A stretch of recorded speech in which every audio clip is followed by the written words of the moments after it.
Hi, good morning. I'm still talking about my talk. Are you a rebel or a remnant? To King James Bible believers specifically, my arguments for why I accept the King James Bible as the authoritative Bible and the Bible that I should be using and should be allowing to use me. So we're going to continue. We're laying the groundwork here before I get to my argument about history.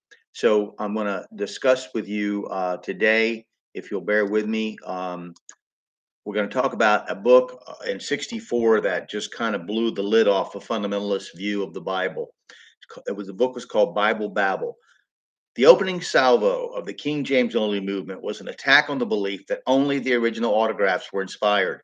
The original Bible, containing the original manuscript of the authors, of course, never actually existed, in fact.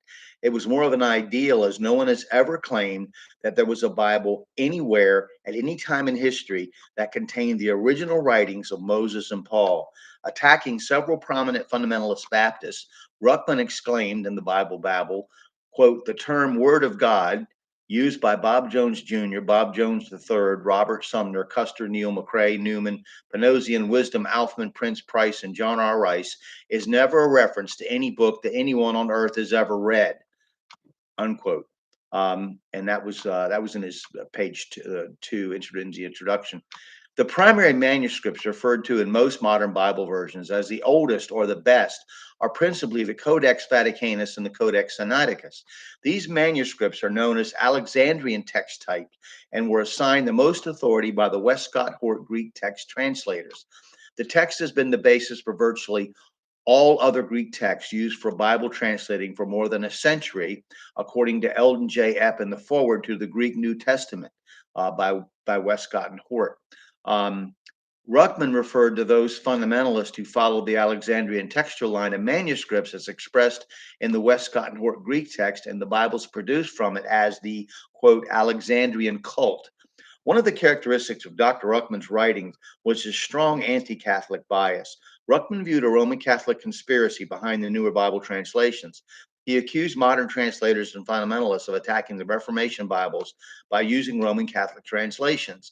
He wrote that, quote, the readings of the ASV and the NASV are the readings of Jerome's Latin Vulgate, where they match the Jesuit Rheims Bible of 1582. It is interesting to note that the authorities he mentions after that statement as having revealed this information decades before his writing were not devoted to the perfection of the King James Bible as he was. In fact, one important author, Dr. Edward F. Hills, expert in textual criticism, graduate summa cum laude from Yale and graduate of Westminster and Columbia Theological Seminaries, as well as Harvard University, published his tome, The King James Version Defended, in 1956, which, although often quoted by King James only advocates, only went so far as saying that, and I'm quoting, it is not absolutely perfect, but it is trustworthy, while upholding the Textus Receptus over the text produced by the Anglican revision.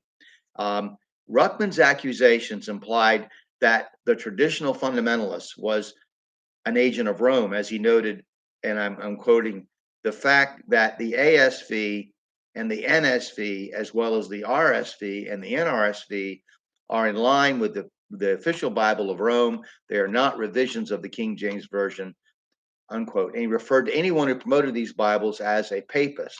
Now, Ruckman went on to accuse the Anglican revisionists of being Puseyites, a reference to the Anglican divine Edward Pusey, which meant to Ruckman that they were part of the contingent of 19th century Anglicans who desired reunion with the Roman Catholic Church.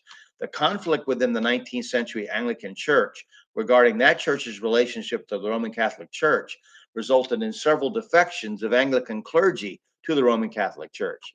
Now, we're going to continue discussing the Bible Babel next time. I was going to just kind of skim over it, but there's some important points he makes. And again, I'm not saying I agree with everything Ruckman says. It doesn't matter. We're doing the historical background of where this King James only movement, how it just kind of burst forth. So, and then I'm going to explain why I believe the King James Bible is the right one, as I said.